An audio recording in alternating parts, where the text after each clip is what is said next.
Hello students, good morning to all. So today class we are going to see about a few of the important questions from organometallic compounds. The first question you can see here. Which of the following statement are true about the following alkene? Here you can see this was the alkene, the given, this is a Jesus salt and first recognized olefin organometallic compound. In this structure the first statement is above alkene complex is known as Jesus salt. So this was the correct statement. And come to the second one, all the platinum chlorine bond length are same. You can notice here this bond length are short but this bond length are little bit lengthier. The one which is trans to the ethylene will not show the similar bond length. This is a similar bond length here but this bond length is little bit longer. So this statement is wrong. And come to the third one, that is a free ethylene, the CC bond length is lengthened slightly. So as we know that the free ethylene bond length is 1.34 but whenever it is connected to the platinum the bond length is going to increases. So free ethylene, the CC bond length is lengthened slightly, this is correct. And come to the last one, that is a substituents in ethylene causes vary the metal carbon bond length. Yes, it is correct because sometime if you are replacing this hydrogen with the highly electronegative substance like fluorine, then this bond length, this is a fluorine, so as it is electron withdrawing group, so automatically the pi back bonding is going to increases. So this back bonding capacity increases. As back bonding capacity increases, this total bond strength increases. Automatically this bond length is going to increases and strength is decreases. So in the case of CF2, the bond length is which is little bit lengthier than normal ethylene. So substituents automatically will vary the MC bond length. So this is also correct statement. So which is not true here? Sorry, this is which is not true here. This one. The remaining all are correct. So the next question.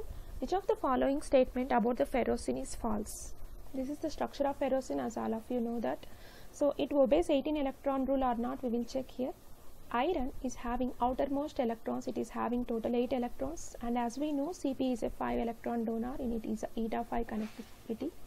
Hapticity is 5. This is also another hapticity is showing 5. See here all the 5 carbon atoms in the Cp ring are showing equidistance and which is having a direct connection with iron, so the hapticity can be considered as eta 5. So it is providing 5 electrons, iron is providing 8 electrons and another Cp is providing 5 electrons. Total it is becoming as 18 electrons, right? So it obeys 18 electron rule.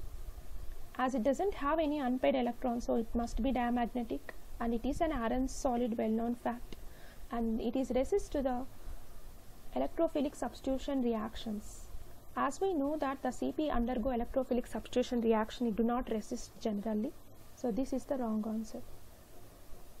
So this is the false statement regarding ferrocene. Come to the third one, the compound which has 4 metal-metal bonds. First we should know how to calculate the number of metal-metal bonds. So for calculating number of metal-metal bonds, we should calculate the total electron count for any element, for any complex. For example, Fe2CO9 case. So first we will calculate the total electron count here. That means this is a total, sometime you can also say this is a total valency electrons. So for Fe2CO9, if you observe, iron is providing 8 electrons, so 2 irons are providing 16 electrons and each CO is providing 2 electrons. So the total 9 ligands are there. So 9 multiply with 2, 18 electrons, total it became as 34. So we got the value, this is considered as a total valency electron value. So the another is the B. The value of B can be calculated n into 18. So this is ideal case, 18 electron rule should satisfy each metal. N is the number of metal atoms involved in the complex formation and minus A. As we know in the case of iron, 2 iron atoms are there, multiply with 18 and minus A. So that means 36 minus 34 which is coming as 2. So the B value we got it as 2. And we can calculate the number of metal bonds by doing B upon 2. That means 2 upon 2 you will get 1. That means the Fe2CO9 is having a 1 metal bond. So if you do the same calculation for all this case, you will get the rhenium-2, that is a octachloro direnate complex used to have the 4 metal bonds. So option This will be the right answer. Come to the next one, that is a FeCO5 is isolobal with. So the first you have to count the total electrons FeCO5. As we know that iron is providing 8 electrons. This is a Fe fragment and each CO is providing 2. So total 5, 10. So finally it is 18 electron fragment. And here isolobal definition is if the number and as well as the electrons involved in it and approximate energy and shape of the frontier molecular orbitals, if everything is same, then that is said to be isolobal. Consider FeCO5 is having 18 electrons, and among the below you can say the H2O is having 18 electrons and which are having a equal number of electrons, and as well as here you can see the symmetry, it is having identical symmetry and approximation energy frontier orbitals also same. So you can say this H2O will be the right answer. Come to this one, that is a decacarbonyl dimanganese whenever we are treating with a potassium. So this is actually a dimer, right? Decacarbonyl dimanganese, it is getting cleaved as a monomer in the anionic form, then that will form MnCO5 minus, which is stabilized with K plus. Further this is going to treat with the allyl bromide. This is the compound. Allyl means CH2CH, CH2Br, and this is going to connect to the manganese. Here we have to notice the allyl can show hapticity either sometime eta 1 and sometime eta 3. That means this is a fluxional ligand. This can show more than one kind of hapticity according to the requirement of metal. But suppose here the manganese is having total electrons are 7, and from the carbonyl we are getting as 10 electrons, and as it is minus charge, so the extra electron is coming, so total is 18 electrons. So as it is already acquired 18 electrons, so to further it is treated with allyl bromide.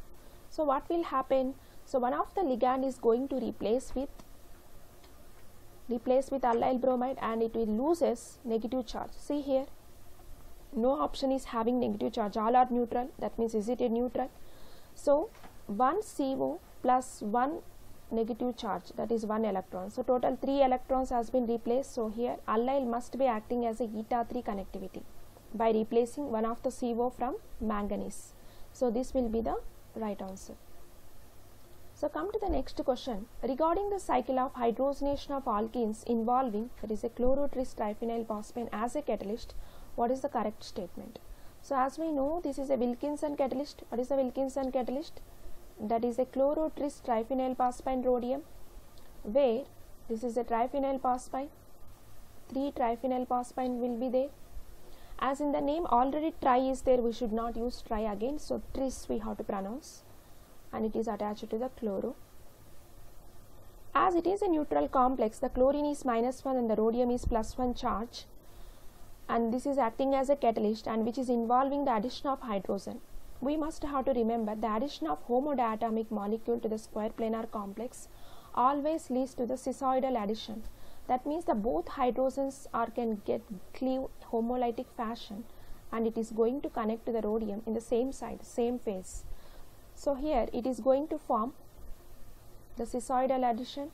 So the both hydrogens are cis to each other, and here it is going to form a octahedral complex which is having 3 triphenyl phosphines like this, and where you can notice the hydrogen in the form of H minus, it will connect. So the rhodium oxidation state has got increased from +1 to +3. Come to the, so this is what is happening here. This is a +1, this is a, so what is the total electron species here? This is 18 electron species, you can say, and before this is how many electrons are there. So if you count the total electrons here, this is a 16 electron species and this is a 18 electron species. So 16 and 18 electron complexes are involved here.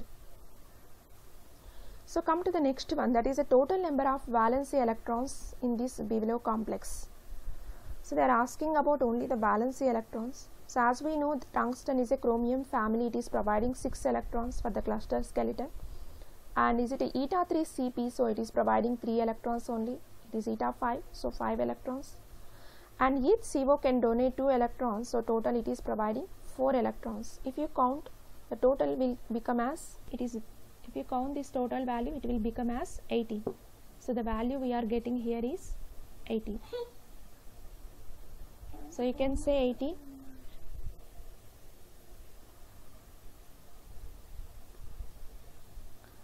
Next one is, according to the polyhedral electron count rule, what is the structure?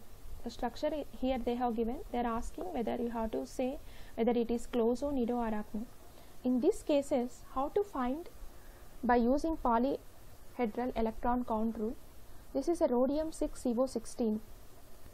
According to the polyhedral electron count rule, here you can calculate the total electron count for this complex. If you see the rhodium atomic number, and it is providing 9 electrons for the cluster, so total 6 rhodium are present, and plus 16 ligands are present, each providing 2 electrons, so total it is becoming as 86. As we know that is a polyhedral electron count rule is saying that 86 minus 6, that is a number of metal atoms, multiply with 12, this is coming the total value. How much we will get from here? Total value. The total value is coming as 40. So the total polyhedral electron count is coming as 40. So if we perform the PEC upon 2, that is a 14 upon 2, you will get it as a 7. So this PEC upon 2 value 7, from this you can say whether this is clozo, nido or arachno. If it is coming as n plus 1, then you can say clozo. N is here number of metal atoms. As we know, the number of metal atoms are 6. So 6 plus 1, it is obeys this one. So this rhodium 6, this is CO16, can said to be a clozo. The another question, the catalyst and co-catalyst used in Walker process. So as we know, the Walker process, palladium plus 2 state, it will act as a catalyst.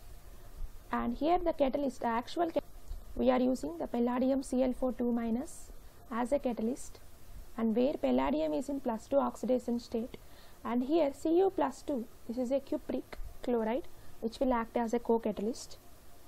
Why? Because this cupric chloride helping, so during the product formation, the reactants are getting converting to the product. Here olefins are getting converting to the aldehydes.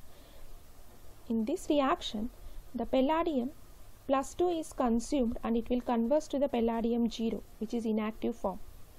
And further, this palladium is getting activated in presence of cupric chloride, where cupric chloride